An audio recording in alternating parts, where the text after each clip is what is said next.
Bom dia, tarde, noite, não importa onde você estiver. Estamos aqui hoje mais uma vez para fazer mais um vídeo para vocês dos Histórias e Perrengues, né? Que é onde eu aproveito para contar histórias ou perrengues, que nem sempre são histórias nem perrengues, mas toda vez que eu quero contar alguma coisa para vocês, eu aproveito desse espaço. Mas antes de tudo mais, deixa eu pedir para vocês não esquecerem de curtir, compartilhar, se inscrever no canal, ativar o sininho de notificação para receber a notificação de novos vídeos. Olhem a descrição do vídeo que tem informações importantes como onde sou, etc. E também deixe comentários, não só para engajar o vídeo, mas também para deixar esse canal cada vez mais na cara de todos vocês. Aproveitem os comentários para deixar sugestões que eu sempre levo em consideração na hora de criar novos conteúdos. Tendo dito isso, então, antes de tudo mais, vamos como é que fala? Vamos à criação do thumbnail do vídeo.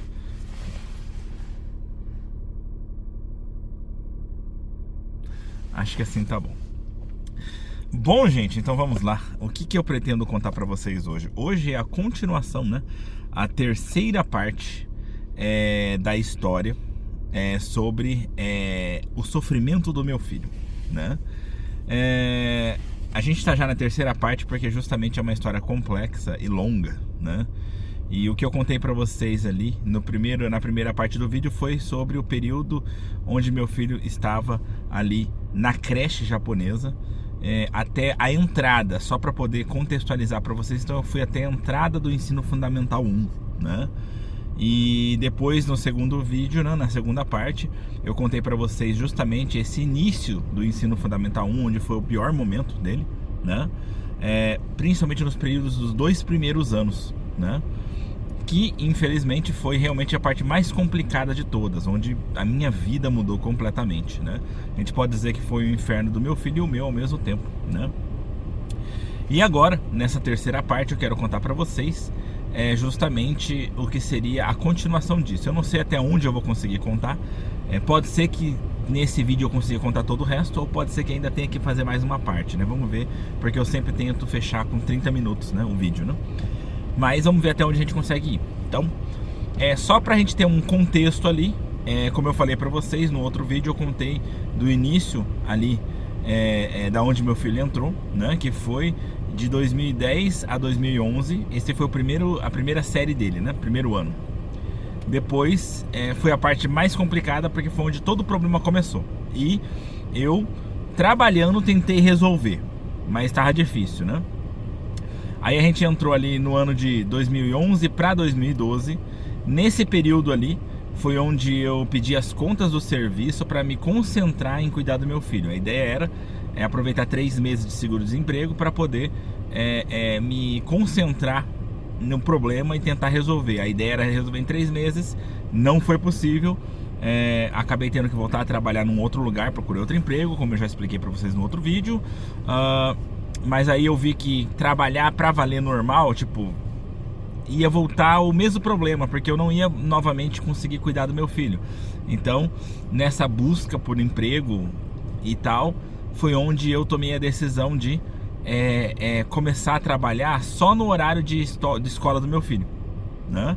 E encontrei um serviço que se enquadrava nisso e que, além de tudo, além de ser um serviço com um horário muito conveniente para mim, ainda por cima me dava a chance de ter uma experiência que foi o divisor de águas na questão do meu filho. E aí a gente então finalmente entra no início desse vídeo, né? Em 2012, a partir de 2012, eu comecei a trabalhar no Centro Internacional de Okaya, né?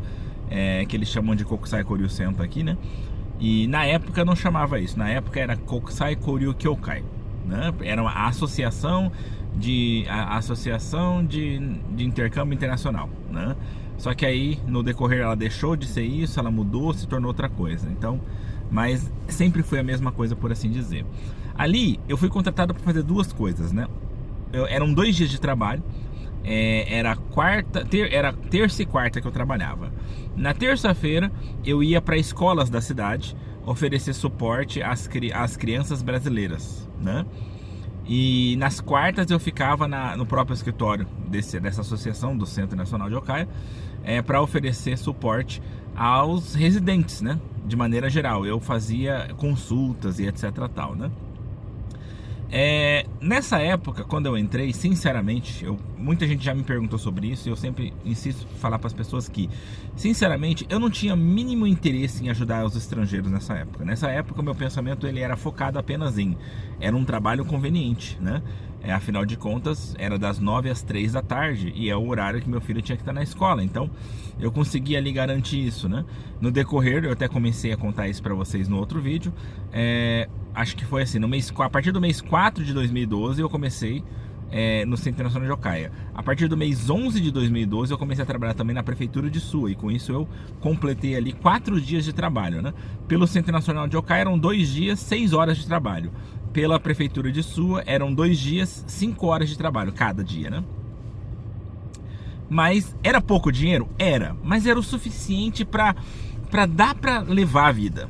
Então, para quem precisava de tempo para dedicar ao filho, era o que tinha, né? Então, mas para mim, como eu falei para vocês, era só um trabalho conveniente em questão de horário.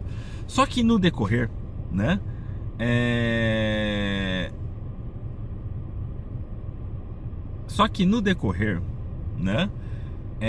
Aconteceu o seguinte, no decorrer, o que aconteceu foi que como é que fala? Indo para a escola para oferecer suporte às crianças, eu comecei a perceber como é que fala? Uma coincidência enorme. As crianças lá, de maneira geral, sofriam dos mesmos problemas que o meu filho. As crianças das escolas que eu oferecia suporte, elas sofriam os mesmos problemas. As características das famílias eram muito parecidas com as características da minha família, e foi onde eu comecei a entender que o problema do meu filho não era um problema individual dele, era uma característica de crianças e de famílias de estrangeiros imigrantes. Então, isso começou a mudar o meu jeito de ver as coisas, e começou a mudar a minha forma de pensar. Eu comecei a perceber o quão errado nós, como pais, de uma criança que veio para um país como imigrante, ou seja, imagina, ela nasceu aqui, meu filho nasceu aqui. Para ele se vê como um japonês, ele não se vê como um estrangeiro. Mas no final das contas, ele não é nem um nem outro, ele não é nem brasileiro, né? Nem japonês, porque o Japão não considera ele japonês, e porque nós não ensinamos ele verdadeiramente a ser estrangeiro. Ele fica ali no meio do caminho, largado. Essa era a situação real da maioria das crianças. Eu vi alguns pais que conseguiram realmente não cometer esse erro, são poucos. Até hoje eu tenho contato com uma mãe, inclusive, que é mãe solteira, né? E eu sempre falo para ela que eu bato palma para ela pelo esforço que ela teve em sempre pensar nos filhos e dedicar muito dela mesma, né? Então, assim, foi coisas que a gente falhou como pais, eu e minha esposa, principalmente pela falta de experiência, talvez. Eu falo para ela que se a gente fizesse um filho hoje, a coisa seria diferente. Ela até brinca comigo e fala, então bora fazer? Eu percebi, eu acho que era isso que eu tava falando, né? Pior que isso que é ruim, eu me perco até no que eu tava falando. Eu acho que assim, eu percebi as características, né?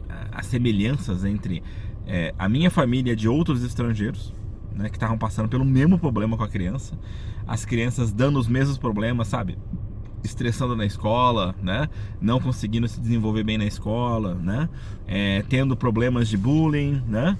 E aí os pais indo para a escola estressados e querendo brigar com a escola, né?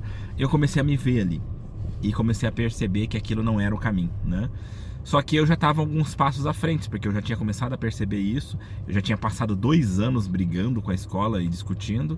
E aí finalmente, discutindo e brigando com meu filho também, finalmente a gente tinha entrado no 3º ano, né? A partir desse momento que eu comecei a trabalhar.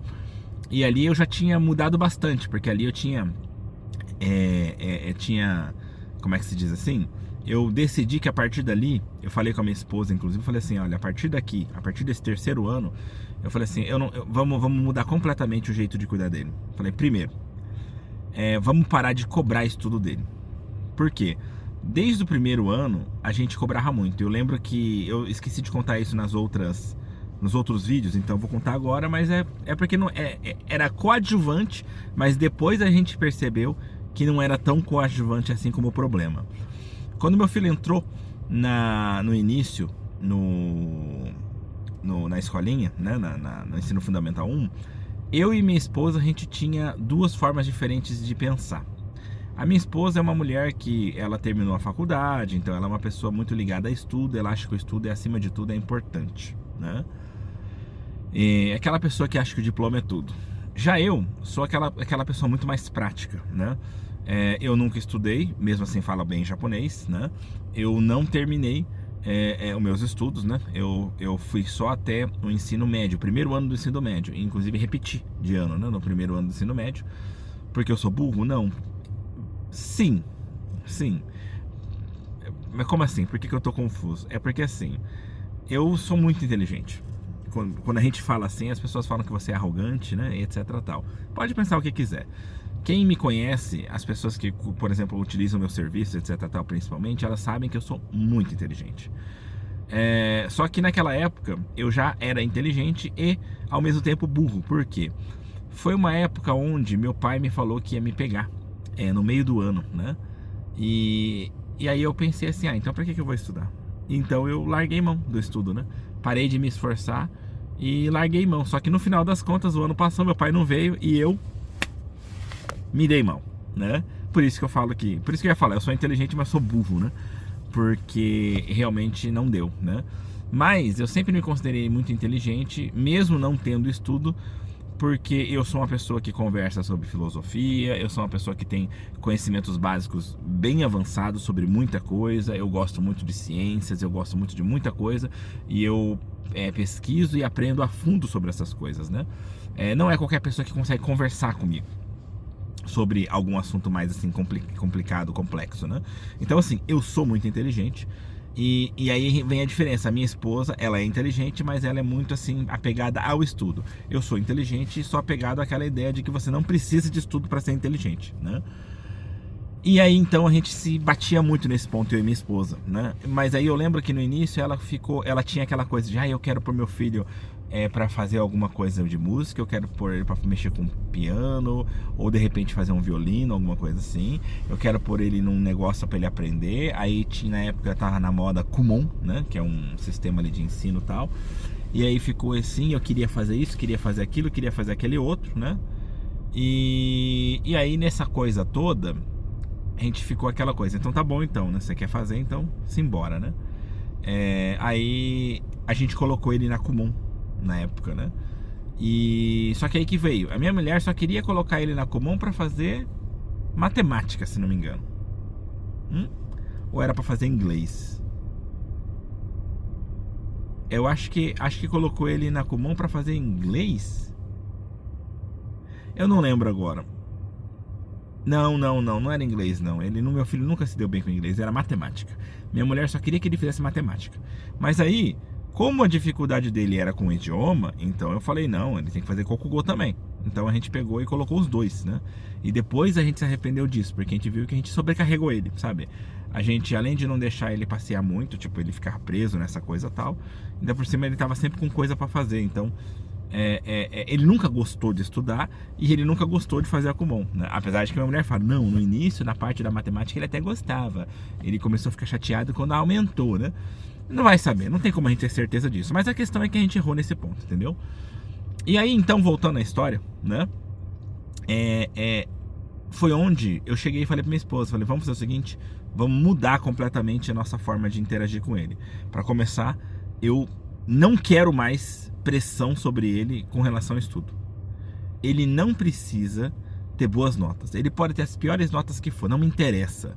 De qualquer forma, até o Chugaku, que seria o ensino fundamental 2, ele vai conseguir, aqui no Japão é assim, né? As notas não interessam, desde que ele vá para a escola, ele passa de ano. Então é o suficiente em último caso, né? Então eu não quero mais pegar no pé dele para isso. Eu também não vou mais com relação às questões dele ter problema na escola, discussão com amigo, etc tal, eu não pretendo mais ficar brigando com ele, eu falei, né? Eu pretendo a partir de agora só conversar com ele e tal, e vamos tentar ter uma vida de família muito mais recheada. E aí foi onde eu realmente, todo final de semana, Todo final de semana eu pegava meu filho e eu levava ele pra ir pro Rio, né? Minha esposa de vez em quando via, ela nunca gostou muito dessa vida de Rio, né? Porque eu falei pra ela, falei assim, olha, eu me lembrei de que eu fui criado em Cuiabá, vira e mexe eu tava indo pra Rio, pra chácara, pra fazenda dos outros, né? Essa vida de contato com a natureza, né, tal, né? Foi muito boa pra mim. Então, assim, eu quero que meu filho tenha mais disso, quero que ele tenha mais experiências, né? E aí, então, como a gente não tinha dinheiro, porque eu tava trabalhando muito pouco, eu falei, não tem condição de ficar levando ele pra fazer muita coisa, mas o que dá pra fazer, bora fazer. Então, todo final de semana eu tentava levar ele pra isso. Levava pra parque, levava pro Rio, e a gente tentava brincar e tentava se divertir, né? E durante o dia também, eu tentava sempre com ele junto, assistir coisa, né? Eu realmente comecei a dedicar meu tempo pra ele. A gente conversava muito e tal. Só que assim, ainda assim, dentro da cabeça do meu filho, restou um trauma enorme de quando eu batia nele. Tanto é que na cabeça dele, eu batia nele a infância dele inteira. E aí eu falei pra ele, falei, não, meu filho, esses tempos atrás a gente discutiu sobre isso. Isso depois de ele adulto já, né? Só que a gente até hoje tem alguns problemas, né? Mas aí então a gente discutiu e aí ele falou, você sempre me bateu. E eu falei, não, meu filho, eu te bati por um mês. Bati muito, mas foi um mês que eu bati em você. Não foi mais do que isso, né? Você teve meses de castigo, meses de apanhando, teve meses de tudo, mas meses apanhando foi só um mês, né? Só que isso ficou na cabeça dele, de qualquer forma, né? Mas aí então, como eu tava dizendo, né? Pra eu não me perder no que eu tava dizendo, eu comecei a me dedicar muito a ele. E ele continuou tendo problema na escola, continuou no terceiro ano. Só que no decorrer do terceiro ano, esses problemas diminuíram muito. Provavelmente por tudo que eu tava, tipo assim, dedicando a ele de tempo, conversando. Toda vez que tinha um problema, a gente conversava muito sobre esse problema. Eu tentava explicar pra ele as coisas e tal. Então a coisa foi melhorando muito. Mas ainda assim tinha muitos problemas, tá? Porque até o terceiro ano, o normal na escola japonesa é não trocar não trocar de professor. Eles trocam de sala. E isso pode fazer você trocar de professor, né? Consequentemente, se não me engano, é primeira e segunda série com o mesmo professor, mesma sala. Na terceira série eles trocam, se não me engano, tá? Trocam de professor na terceira série. Só que meu filho continuou com a mesma, né? E aí então nessa terceira série, como ele não gostava muito dessa professora, né? E eu também não gostava tanto dela, sabe? Ela era uma pessoa gente fina, mas ao mesmo tempo era muito velha e aí tinha um pensamento mais velho. Eu percebia que não existia assim uma coisa assim, um sentimento de gostar muito grande pelo meu filho. Tinha aquela coisa do estrangeiro, sabe? Eu sentia que tinha. Não era que, ai meu Deus, ela discrimina meu filho, não. Mas o preconceito ele existe, não tem jeito, né? Não tem como você não ter. E aí a discriminação ela surge não só pelo preconceito, mas pela própria diferença. Meu filho era diferente, né? E ela não queria entender isso por causa do jeito dela de pensar. Mas a gente arrastou pelo terceiro ano, diminuiu os problemas, então já tinha ficado bem mais fácil pra mim, né? E eu já tava disposto a, tipo assim, não quero mais resolver o problema do meu filho em 3 meses, em 1 ano. Não, agora a gente vai resolver no decorrer. Não importa quantos anos seja necessário. O que ficou muito mais fácil pra mim também, né? E aí então a gente começou assim a levar desse jeito e passou-se o terceiro ano, né? Finalmente meu filho, ele teve a chance de mudar de professor. Aí ele trocou para um outro professor que era bem jovem, né? Esse eu não lembro, eu acho que esse daí ficou 2 anos com ele, tá? Mas era um professor bem jovem, eu não lembro o nome dele. Não lembro o nome do professor. Não lembro. Eu lembro que ele se deu muito bem com esse professor, até. Ele se deu bem com esse professor. E meu filho, ele desde pequeno, até essa época, ele sempre teve um cabelo de tigela. A gente achava uma gracinha o cabelinho de tigela nele. Ele era muito bonitinho, né? Só que isso também foi um dos motivos pelo qual ele meio que sofreu bullying, né? Porque tiravam sarro dele. Porque tinha um comercial de um iogurte que chamava Guruto, né? E acho que era iogurte isso. E era o mesmo cabelo, de tigela. E aí chamavam ele de Guruto, né? Só que tipo, tá errado de falar isso, entre aspas, sim, né? Não se deve falar isso e tal. Isso é um bullying, né? De certa forma. Só que é onde eu falo, o erro tava em nós também. A gente não queria saber da cultura japonesa. No Brasil, isso seria seria falado que é bonitinho, etc tal, porque a gente também achava bonitinho e o pessoal também achava bonitinho. Mas no Japão tem uma propaganda, então Guruto virou o nome dele, né? E ele ficava puto com isso, chamavam de Guruto e descia a porrada em todo mundo, né? Então, muito desses problemas assim aconteceram por muitas falhas nossas também, como eu falei, né? E aí, eu lembro que nessa época, quando ele começou esse novo professor tal, ele começou a se dar bem com esse professor, né? Razoavelmente ele conseguia conversar. Eu lembro que ele reclamava muito que com essa primeira professora ele estava errado em tudo. Mesmo quando ele não estava errado, o pessoal falava que ele estava errado e ela já assumia que ele estava errado. E eu falava para ele, assim, eu entendo a sua frustração, eu quero te proteger, mas eu preciso que você pare de bater nas pessoas e quebrar as coisas, para eu finalmente poder ter uma posição que eu tenho, que eu possa reclamar. Porque eu não consigo, eu vou reclamar de alguma coisa e eles olham para mim, seu filho bate em todo mundo e quebra as coisas. Esse é o problema maior, a gente tem que resolver isso primeiro. E é uma verdade, né? Meu filho nunca entendeu isso e nunca quis entender. Mas assim, com esse outro professor, ele já era diferente. Ele dava ouvidos ao meu filho. Ele não saía culpando meu filho logo de cara. Ele realmente primeiro tentava ali ver quem estava errado, tal. Então isso fez meu filho confiar muito nele, né? E ele começou a se dar bem com esse professor. A gente poderia dizer que com a primeira professora ele tinha uma afinidade de uns 30%. Era quase um ódio. Ainda assim tinha afinidade, não era 100% ruim, né? Mas era só uns 30%. Com esse novo professor, ele criou uma afinidade de uns 70%. Uma afinidade muito grande. Eu lembro que nessa época também começou a ter um suporte para ele ali, né? E aí tinha um outro professor que dava suporte, eu não lembro o nome dele agora. Mas meu filho, com esse professor, ele pegou uma afinidade de 100%. Praticamente, ele gostava muito desse professor, da salinha especial, onde ele ia para lá toda vez que ele não conseguia ficar na sala dele. Essa era a questão, né? E deixa eu só lembrar, eu tenho que fazer o vídeo em 20... Esse segundo vídeo aqui é 21 minutos e meio no máximo, então tá, eu tenho que lembrar disso, senão passa de meia hora. E aí então ele se deu bem, aí passou, né, a quinta série, mentira, desculpa, ele passou a quarta série então, inteira, melhorando aos poucos, foi gradual, tá? Melhorando aos poucos. E a quinta série, a gente poderia dizer que foi o melhor momento dele em melhora. Ele melhorou bastante ali. Nesse meio tempo, ele começou até as coisas se inverter. Enquanto antes ele era o grande problema da sala, começou a aparecer mais dois japonesinhos que davam muito problema mesmo, né? E essas crianças começaram a se tornar problemas maiores, né? Mas ainda assim meu filho estava dentro no meio do problema. Então eu também vira e mexe, tinha que participar das reuniões, tal. A gente tinha toda uma discussão. Se não me engano, deixa eu só pensar aqui, foi quando meu filho entrou na quarta série que eu comecei a ter, porque até então eu fugia, eu nem ia na classe, sabe? Porque era encheção de saco dos pais, tal. Era muita dor de cabeça. E eu tava já me esforçando, eu tinha mudado todo o meu sistema de vida, né? Pedi as contas do trabalho e tal. Então, assim, naquela época eu fugia da escola, eu não queria falar com eles. Quando foi na quarta série, que eu já tinha pensado em fazer isso de uma forma mais longa, até porque mudou o professor e esse professor veio conversar comigo, né? A primeira professora, ela preferia me afastar dos outros pais, porque ela imaginava que daria problema. É onde eu falo, diferença no pensamento. Esse novo professor, ele veio conversar comigo e ele falou, não, olha, eu gostaria muito que você participasse, né? O fato de você participar, eu acho que vai mudar o pensamento dos outros pais com relação a vocês e é importante e tal. E aí eu comecei a participar então das reuniões, né? Que eu sempre fugia.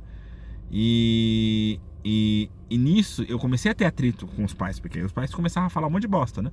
Só que não falavam nada diretamente, sempre meio que indiretamente. E eu não consigo entender o indireto. Eu sou uma pessoa que só entende se for bem explicado, bem diretamente, né? E aí então eu sei que em uma dessas reuniões eu lembro que eu cheguei e falei pra eles, falei, olha, desculpa gente, eu sinto que vocês estão falando de mim, mas eu não tenho certeza. Eu não consigo entender indireta. Eu preciso que seja direto, que vocês sejam direto. Isso é meu filho? Isso não é? O que é, né? E aí depois de muito falar nisso, no meio da reunião, então os pais chegaram, não, se você quer então que a gente fale, então vamos falar, esse aí é seu filho mesmo que tá fazendo. Eu falei, ótimo, então eu vou fazer isso, eu vou pegar firme nele para resolver esse problema tal. E aí na hora eles meio que discordaram da forma que eu falei, né? Se for essa questão, então, né, eu tiro o músculo, shimeteru, né? Que seria uma coisa mais tipo assim, eu vou eu vou acabar com a raça dele. Seria uma coisa meio que assim, entendeu? E aí, não é essa a questão, é porque você é assim que ele é assim. E a gente teve um atrito bem feio nesse início. Mas é o que eu falo, diferença cultural. A gente quer demonstrar para os pais que a gente vai pegar firme na educação e a gente mostra firmeza. Mas aí os pais veem aquilo como um acesso de raiva, uma falta de controle emocional, e aí eles acham que isso é o motivo do problema. Então assim, a gente já começou mal ali, mas ainda assim a gente foi levando, né? E naquele momento, nessa mesma reunião, uma das mães, assim, eu lembro que uma delas chegou e falou assim: senhor Kawanishi, né? Você já pensou em levar seu filho para se consultar no médico? Porque eu conheço pessoas que estão numa situação parecida, né? Que os filhos estão dando problema. Às vezes, coitada, a criança nem é culpada, ela está passando por um momento difícil. Se você consultar um especialista, pode ser que tudo melhore e tal. E se eu tivesse ouvido isso no início dos primeiros anos ali, provavelmente eu ia mandar essa mulher tomar naquele lugar. Porque eu tava totalmente fechado a esse tipo de coisa e eu vi muitos pais passando por coisas parecidas e simplesmente recusando, sabe? Tipo, você tá falando que meu filho é doente, não sei o que e tal, né? E é onde eu falei. Só que eu já tava num momento bem mais desesperado, eu tava cansado. Então, quando ela falou isso, eu falei: olha, eu tô disposto a tudo. Me ajuda, me passa o nome do hospital que eu vou lá, tal, né? Professor, vocês também tentam me ajudar a conseguir essa consulta aí com o médico. Vocês falam o problema que ele tá passando aqui, são 4 anos já, né? Já é o 4º ano que ele tá passando por tudo isso e tal. E naquele momento o professor falou que ia ajudar a conseguir a consulta, que inclusive é muito complicado, sabe? Normalmente tinha que esperar mais de 1 ano, e com a ajuda da escola a gente conseguiu fazer isso em 3 meses. Depois disso ele começou a periodicamente consultar o médico e começou a tomar remédio para ajudar a se acalmar, né?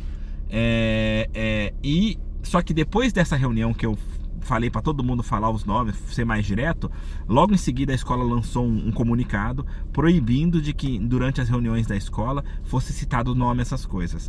Coisa de escola, eles querem evitar problema. E que se quisessem citar nomes para os pais fazerem reuniões particulares deles, sem escola envolvida no meio.